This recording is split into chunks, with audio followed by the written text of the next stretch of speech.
Hello everyone, tonight's tutorial is brought to you by a request in the Knowne World Aspiring Scribes forum on Facebook.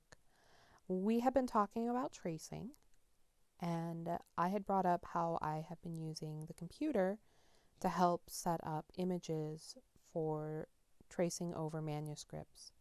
Now I do need to start this with a disclaimer because I'm sure some of you stopped listening at the word tracing and are currently booing, hissing, clicking the downvote button. We are talking about tracing as a technique for reproducing medieval manuscripts. We are not going out, pulling, a popular artist's work down, tracing it, and calling it our own. We are looking at this as a historical reproduction of a medieval manuscript, and we are using them for award scrolls in recognition in the SCA. So with that being said, I could probably run a whole class on tracing and how it's in period, but we're going to go ahead and focus on the modern. So with that, if you want to follow along, you can download, it's called GIMP. It's an image manipulation program. It is completely free.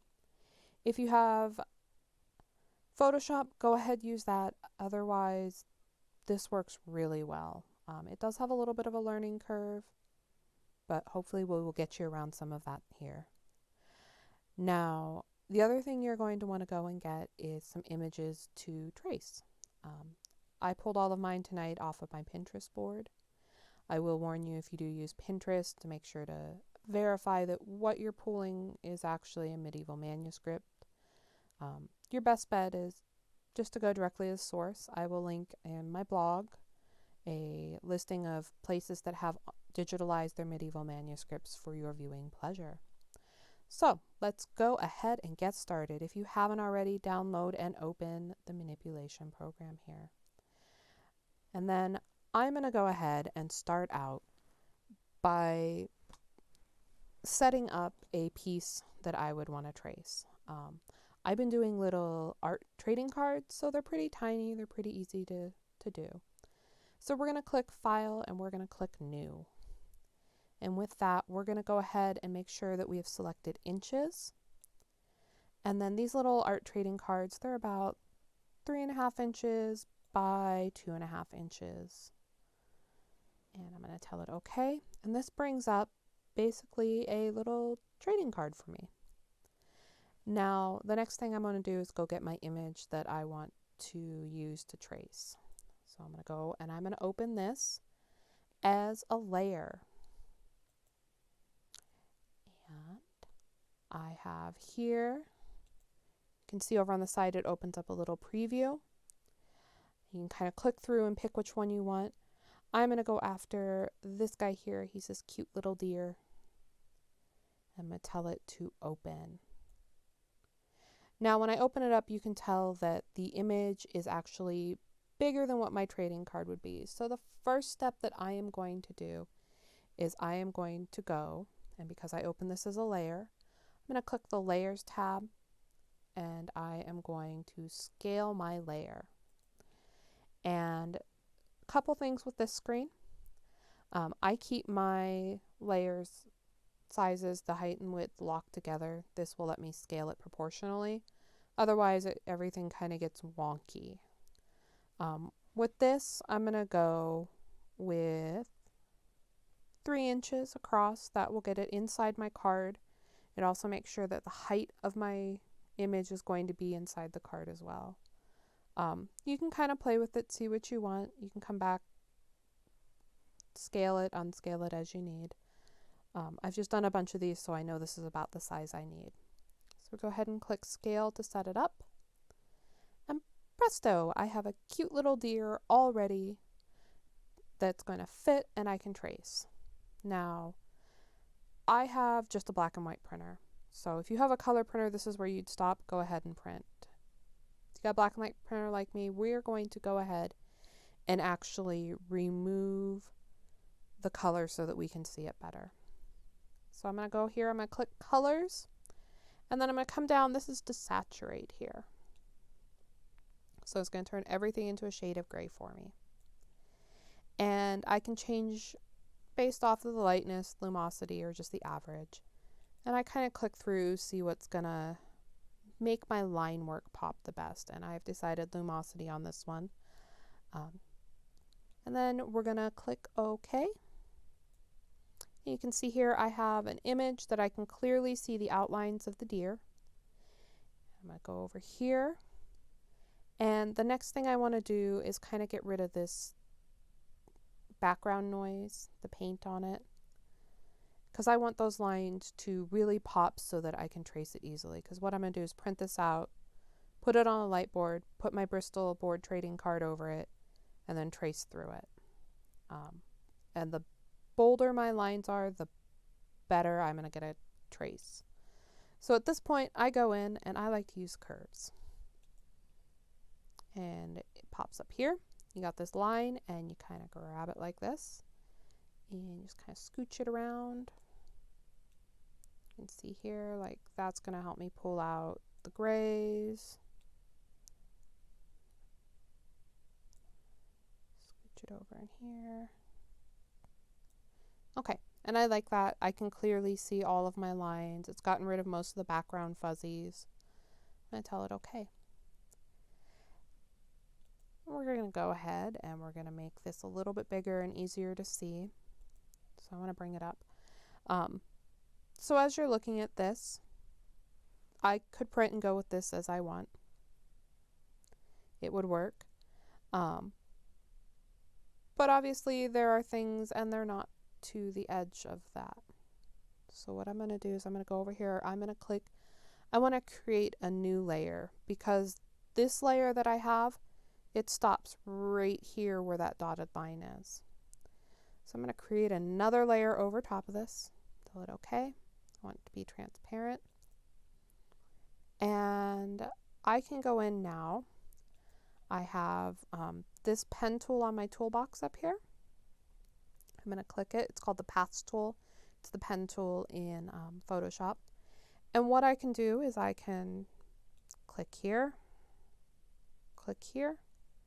and then I'm going to tell it to stroke the path. Tell it to stroke. And now I have a line all the way out to the edge. Start a new one, click on it, click off. And say like up here, I'm feeling like the little deer's chin is going to be hard to see. So by clicking along this line,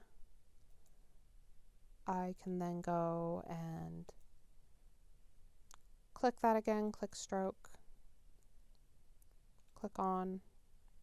I'm just clicking over one, the color picker, to finalize that. And now I can see that this line will be darker and easier to see when I print it out.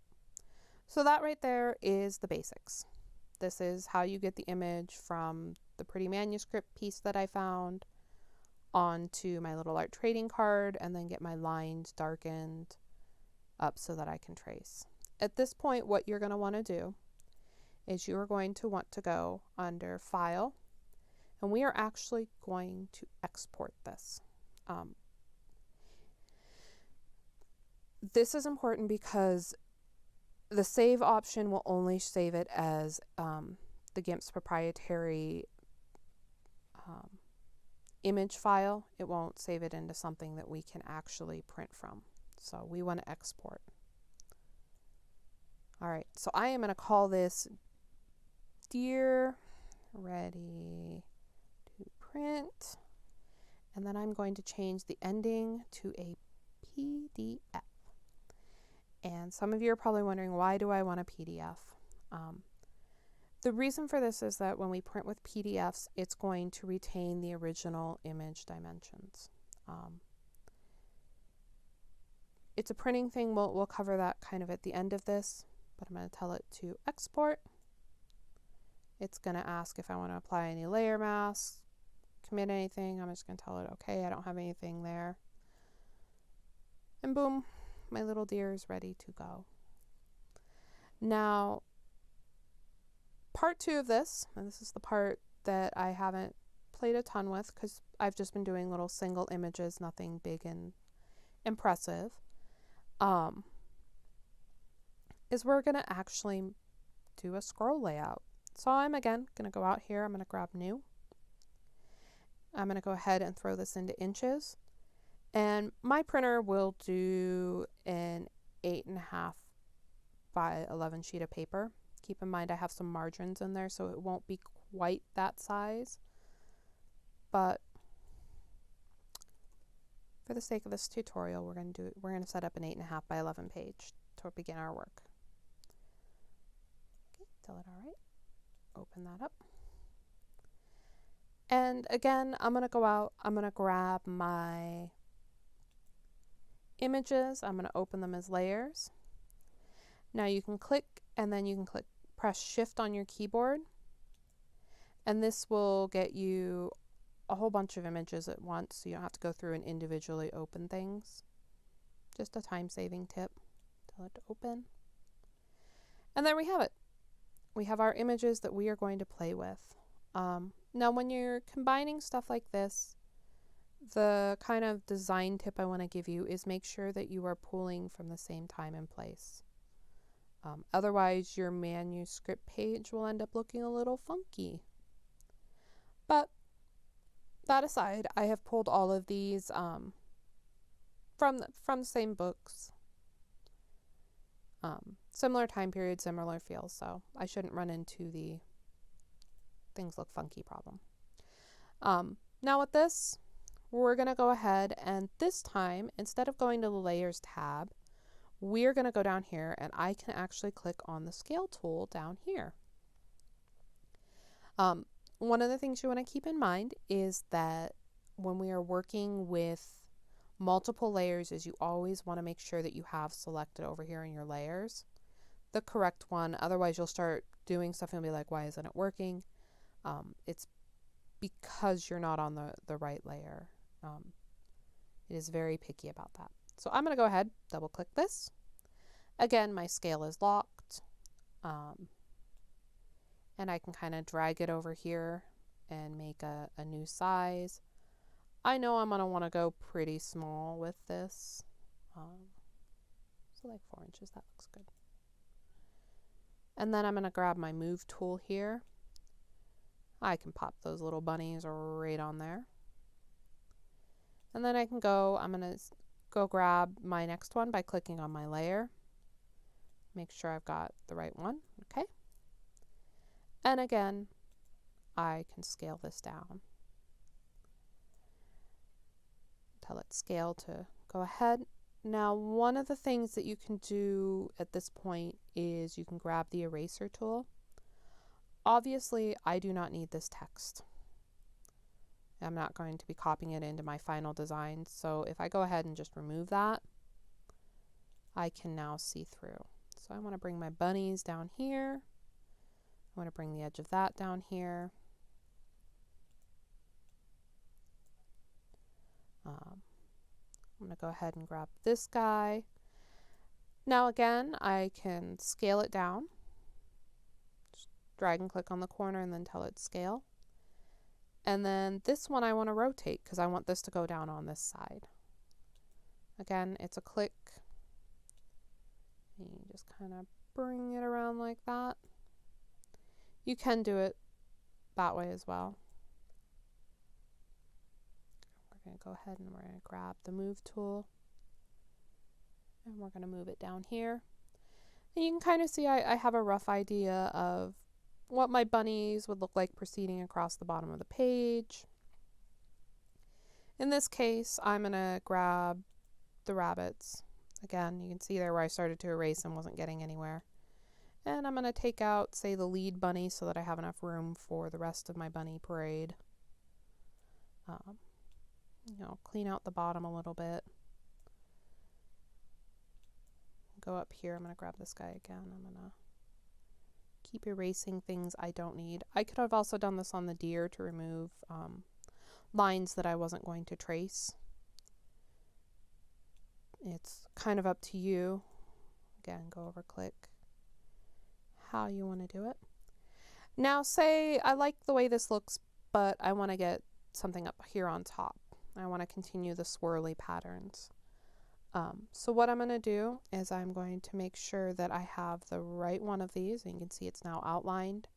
I can also click the I button on and off to see which one I have. And I'm going to right click on this and I am going to click duplicate layer. I'm going to go grab my move tool, pull this guy up, and now I have two of these. And the other one that you can use over here is the flip tool.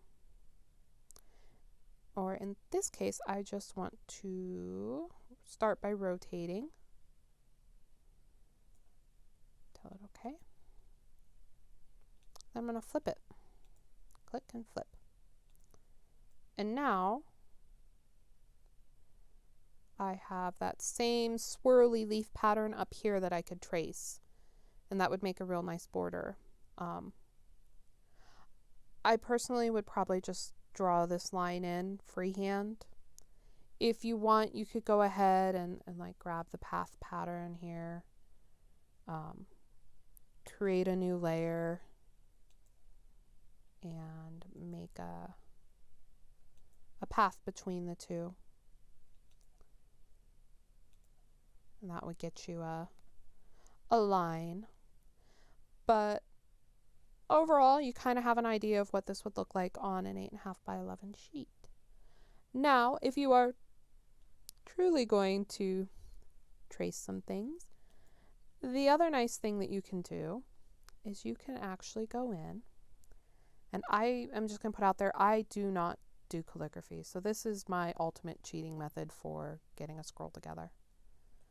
I'm going to make a text block here.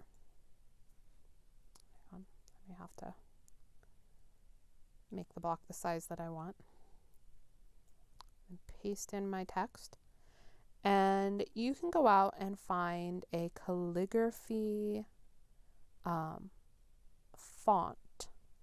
And let's see here. Let's see if I can get my calligraphy font up. I have this great one, it's Prince Valiant. And we're going to select all that.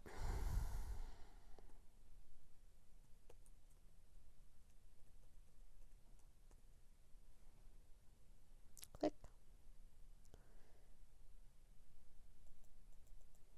Bigger. A little bit smaller. And now,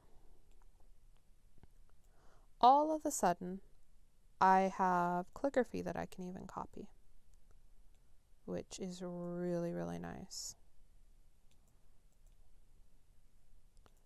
It also gives you an idea of how much space you need to leave for the calligraphy. I know my calligrapher's probably glaring at me because I have left him too small of spaces on occasion. But like in this case, I now have basically a complete scroll that I could trace. Obviously, I'm going to want to go through just like I did on my other one. I'm going to want to go to my layers. I'm going to want to desaturate it for my printer.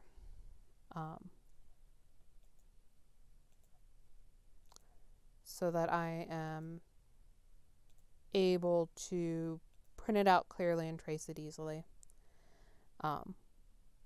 But you now have a scroll basically that all you have to do is trace it and paint it. It's as easy as that.